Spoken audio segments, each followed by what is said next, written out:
Hello, my name is Marianna Zavrou. I'm one of the digital content editors for the BJPsych International. I would like to introduce our digital mental health series. Each episode will be focusing on a different paper, inviting authors who publish work in the journal to talk about their fantastic work from a different part of the world. This will offer you the opportunity to see how digital mental health has developed over the last few years. We hope that you enjoy the videos that will also include some material from the papers. You can read the open access article in BJPsych International. And please follow us on Twitter as well. This will help us to spread awareness on mental health work that is done by people from around the world. Thank you. We have here today with us Daniela and Patricio, who will talk about their paper, Adaptations of a Mobile App for Early Anxiety and Depression Intervention in University Students in Chile. So thank you, Mariana, for the introduction. We are very glad to be here. I am a clinical psychologist. Currently, I am doing my 4th year of my PhD studies in psychotherapy. And so this project is a part of my thesis. Thank you also, Mariana, for having us. Well, my name is Patricio Caviedes. I am, as well as Daniela, I'm a clinical psychologist, and I'm working as an assistant research.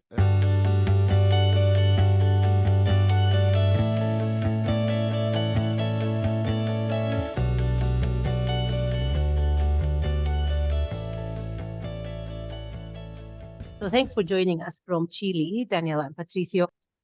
I have your paper here, and I can see you mentioned that the high prevalence of mental health problems among university students poses a challenge when developing effective interventions, with digital technologies emerging as a potential resource to address this problem. So this study explores the initial stages of your project that aims to adapt and evaluate the feasibility and adaptability of an early intervention for anxiety and depression based on digital technologies for university students. So it's obvious that a lot of thought and work were put into this. So we'll be interested to know more about your study, but also about your wider project, including why you focus on this population in particular, the participatory strategies, and any challenges that you discovered in the course of your project. This investigation doesn't stand alone. Is part of a wider research project that starts with a survey with university students with different instruments when we assess how is their mental health.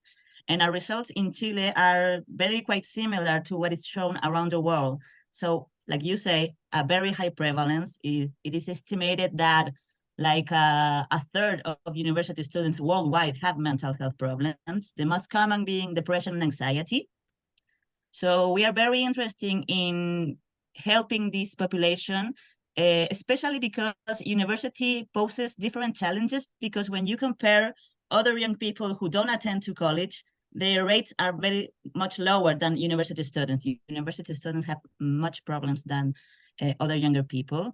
So we are trying to find ways to for one way to assess their mental health and to do things about what we found. Yes, we don't just know that that is a problem, but what can we do about this? The study shown that they have high levels of stigma and prefer to solve the problems by their own. So mental health app, for one example, can reach those who don't seek help.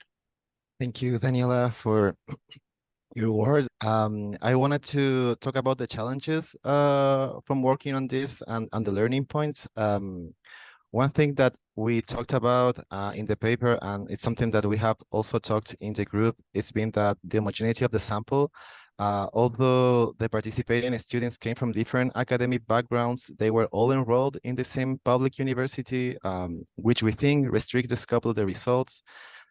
We believe that increasing the heterogeneity of the sample will be something that it will be a benefit for the study. For example, including more universities, including private universities, diversifying the geographical location of the participating institutions. Chile is a very long and wide country, so you can see social difference also in different zones of the country. So future study could shed light on a greater diversity of needs and preferences For example, customization. Something that came out very often in the workshop was the idea that they wanted to customize their profile image or the profile information. Things like that are very important for university students in order to engage with this type of interventions. Also, knowing what could be useful in an app to deal with a moment of crisis will be something that it will be necessary to keep researching, right?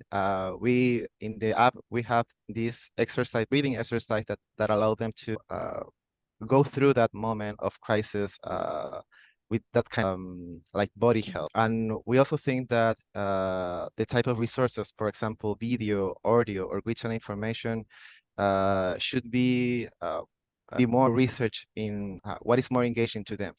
So from what we have seen, video and audio are the main preferences for them. Something that it was a challenge for us was to work, but also, well, it was also an opportunity, but it was also a challenge, the interdisciplinary work that this kind of intervention implies, because we work alongside an informatic engineer, a graphic designer, and we are not from that kind of field of knowledge.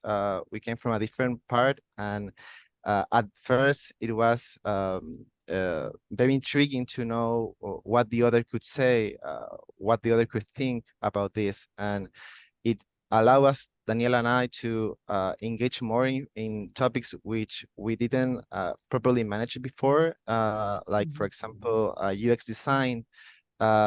So we've seen that creating a common language between different fields of knowledge and professionals, which are in all of them, it's something important. We created a routine in which every week we reunite, meet and assign different type of tasks, and then the other week we check that task and support each other in order to accomplish the different tasks that we were assigned. So I think it is a challenge, but it's also an opportunity to create something new. To highlight something about the Patricio said, because the interdisciplinary work allow us to know a lot of things we don't know before, but with a special focus on engagement.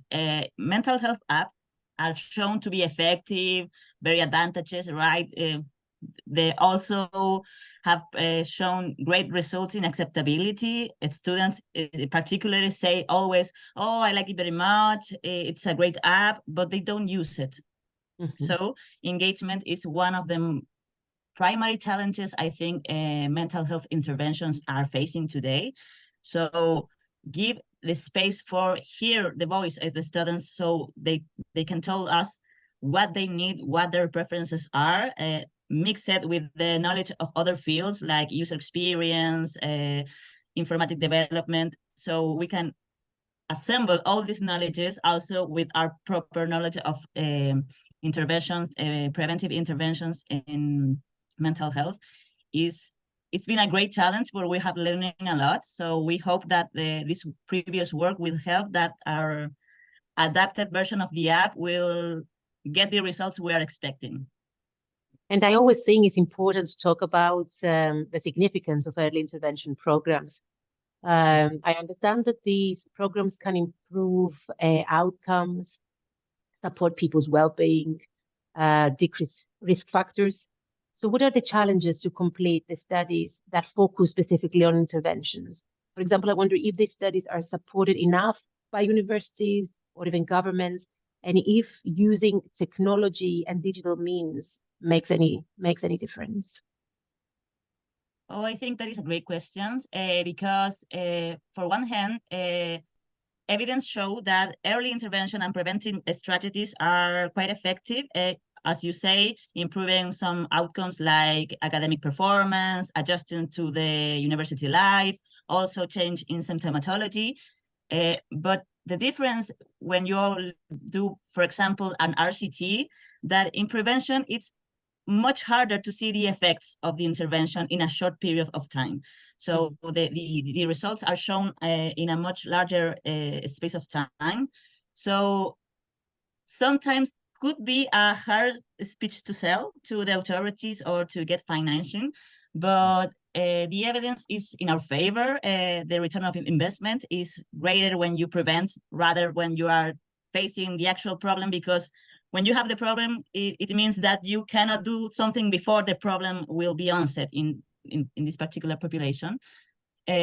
But I think that in Chile, we are seeing a few changes in the culture of how the authorities understand prevention, and they are focusing more in this type of intervention. So taking the evidence, so we can plan intervention that help us to prevent the onset of mental health problems in the population in general. So we hope that these changes will support more investigation. We think that we are doing some really important work, especially when I told you earlier that this is a population that doesn't seek for help. So it's a strategy that can help us to reach those who are just not well, but not so bad also. So we can reach that population that generally doesn't seek any help, and they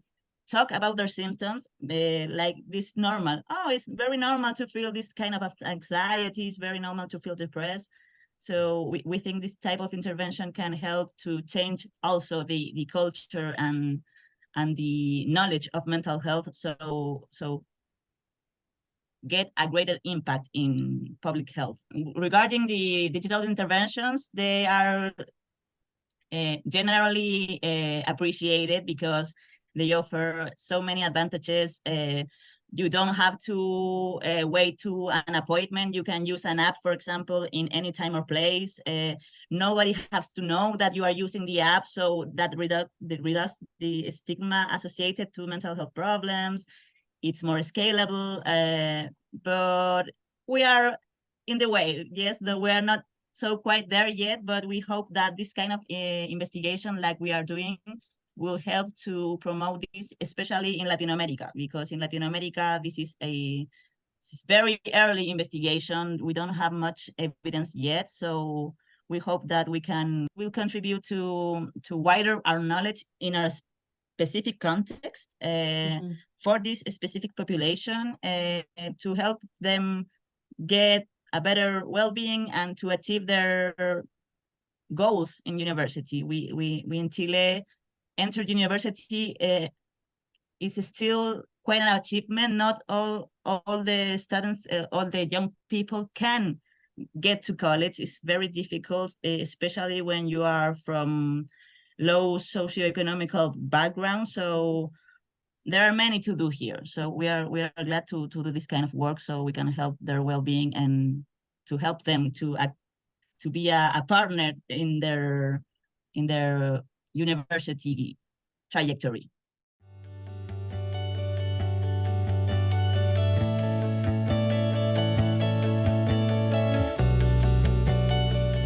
Current estimates suggest, just going back to the point that you said, that around 1/3 of university students worldwide have a mental health problem or have mental health problems. So the most common that you mentioned is the depression and the anxiety. So these problems have been linked to various negative consequences, such as impaired academic performance and learning, increasing risky behaviors like use of alcohol and drugs, suicidal ideation, and other related behaviors. So you consider that digital technologies could provide a valuable resource, given their high acceptability, effectiveness, and also accessibility. So different aspects of identity shape our practices. So it would be interested to hear your views on how a person's culture or their age or their social status can impact on the results, and also the effect of their support networks and the course choices impact on the student's health status or their expectations from the mobile app.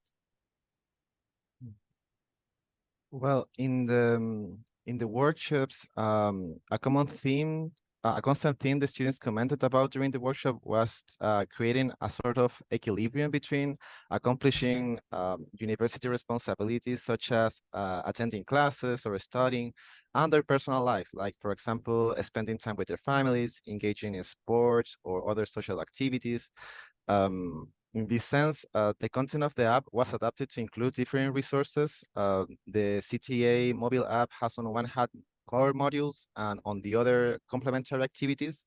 The latest include activities addressing this need of equilibrium by including recommendations on how to study and how to overcome procrastination. Well, we thought that it was important that these activities were available from the moment the students entered the first time in the app. And this was a decision we made after the relevance the students gave to these topics during the workshops. In terms of culture, we thought that something important is related to the pandemic context in which we were a few years ago. For these students, the passing from school to university has not been easy, especially because the years of the pandemic. During the workshops, we asked them about what contents and features the app should have in order to attend mental health crisis. When giving us their opinions and explaining the reasons, they usually refer to the important value of mental health in their personal lives. It was very common in this conversation that some students talked about how the pandemic was a turning point to attend their mental health needs. They mentioned to have experienced mental health hardships and also saw them in their classmates and how this affected them in their daily activities.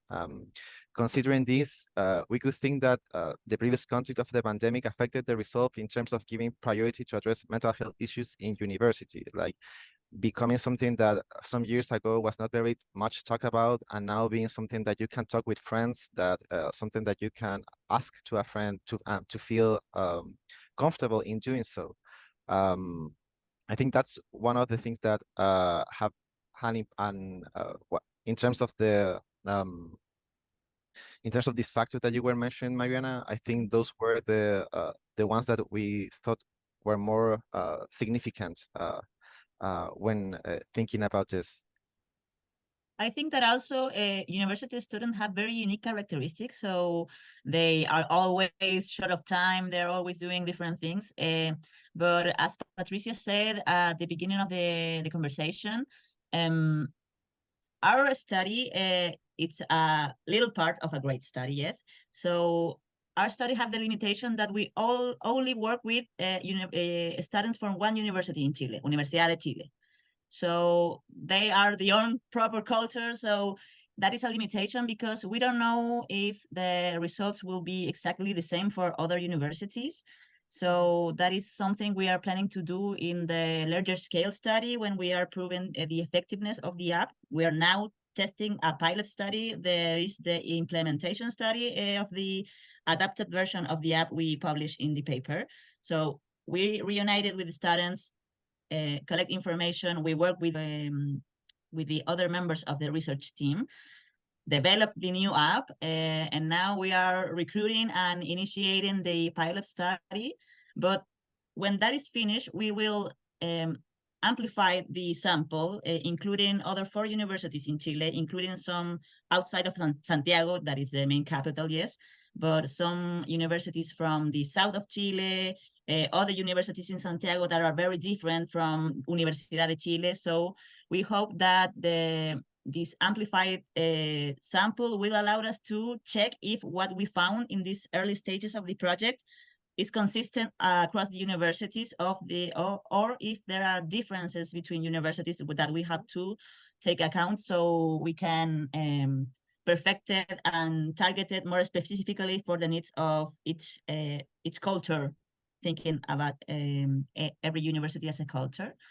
Another thing you said, Marianna, was how the results are influenced by some things like network support. Yes, something really, really beautiful that emerged from this workshop is that the students say to us in many times, very different students say to us that they are not only concerned about their own mental health, they also want a tool and an intervention that can help them to learn about mental health so that they can help other classmates, that they can help their friends. So there is especially highlighted that the importance of the peer support network between students that are facing the same challenges. But that is something difficult because in other studies, in other interventions, there are many features in the apps or in the web programs like forum, but again, they don't use it. They want it, but they don't use it. But it's important to them that we acknowledge that that they're not only interested in their own mental health, but in the community mental health. So that is important to them. So now that we are talking about the students, and I'm interested to understand a little bit better this population specifically. I mean, if students find using the apps, as something new for them, what is the lack for the rest of us? Because we know that people who are younger, they are more into social media, and they are more, their skills around digital stuff is much better than the rest of us. So what can we learn from students about their needs and areas that need to develop?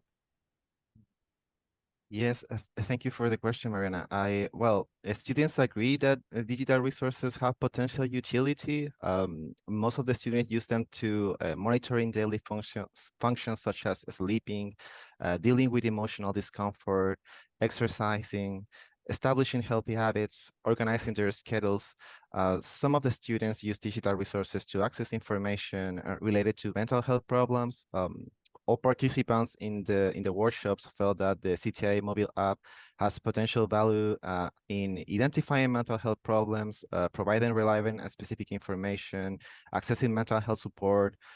Most of them commented on its ease of use and the fact it has an aesthetically pleasing visual design. They suggested that there will be value in expanding the app's database of mental health topics to include subjects such as self-esteem or maybe anxiety.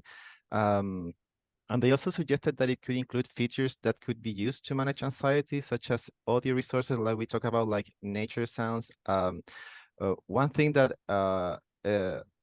struck a chord for us was that they wanted like when we asked them about the kind of features that the apps could have, they wanted all. Like, well, do you want that a practitioner in mental health could contact you and guide you through the app? Yes. Do you want to have a chat with them? Yes. Do you want to have a forum with your peers? Yes. So it is a challenge in terms of I mean, there is it is something good in terms of they really see in digital devices a way in which they can address the mental health issues, but at the same time is how to manage that kind of expectations with what you can give them in terms of also cost, right? Because this is also something that costs. So I think that there is a graded, they see that digital interventions can be useful, but maybe we should like be cautious in terms of the expectation that they could have about them as well. It's like how big they can be. Maybe also when talking with them when creating this kind of interventions. You also, Marianna, mentioned social media and the other type of platforms that young people are very invested in. One interesting result we found across the course of this project, not only in the workshops, but in the wider projects also, is that the students use this type of resources, the mental health apps, like in a reactive manner. They don't use it daily. It's when they are feeling very bad, when they feel emotional distress. Oh, I remember I have this app, I can use it. So when working with the other team members, we acknowledged that we have to pay attention of what the other platforms, what the social media is doing, so they can engage the students in their use and take the functionalities of features or the way they work, so we can translate that always caring about mental health and not creating addictive resources, but taking the higher points of these other resources that doesn't have anything to do with mental health, but they are the type of resources that the students use continuously, by one hand. And as like Patricio said, they want it all, but they highlighted three things, like the most important things that the app should have. One is the information and specific recommendations. They don't want to learn, just learn. They want tips, they want advice. What should I do regarding how to balance their life and the university responsibilities? The contact with a mental health professional. Now we, in the adapted version of the app, we count with a chat integrated in the app, so we can give support, emotional support, but also coaching the use of the app. And they also highlight in a great deal the personalization issues. I like to change the notification systems. I like to change the color palette. I like to change all the things. And that is, for by one hand, very difficult to achieve in terms of development, but it could be done. It's not impossible. But as researchers in mental health, we have to take care of the balance between give something that adjusts to their preferences, but also actually delivering the intervention we plan. We know it works because evidence showed that this type of intervention works. So we have to match these two things, and it could be very difficult because they want to use it whenever they want, as they want. If they don't want to see something, they want to skip it, but no, we know that some contents are very important to the intervention. So we are constantly balancing these issues so we can deliver the intervention, adjusting the type of delivery to their preferences and needs. And when you're saying accessing a mental health professional, if it's needed, did they say anything if that needs to be like, if they're happy to do that on digital platforms, or if they need that to be face-to-face? They like the options. They like to choose. Yes, yeah. Like Patricio said before, will you like the professional contact you by phone? Yes. Do you want to be by chat? Yes. But yes. The support we are giving inside the app is not psychotherapy. We don't want to treat the students there, but it's a way where we can give them support, emotional support, if they're feeling bad at some point of using the app, or at the week, for example, if they are in the evaluations period in the university where there's more stress and that kind of things. But we are not therapists in the app. We are like coaches. So, but if we found that a student have mental health problems that goes beyond the scope of our interventions, we also have protocols, so we can refer them to mental health services, so they can choose different options of what kind of help they can access to. Mm-hmm. Is there anything else from the paper that you feel is important to talk about? I think we talk about the most important things we are discussing in the mail. I don't know, Patricio, if you remember something that I'm not remembering now. I agree with you, Daniela. I think we covered much of what we wanted to say. Yes. Mm-hmm. Okay. So to close then the discussion today, thank you so much for joining, and thanks everybody for joining the podcast today.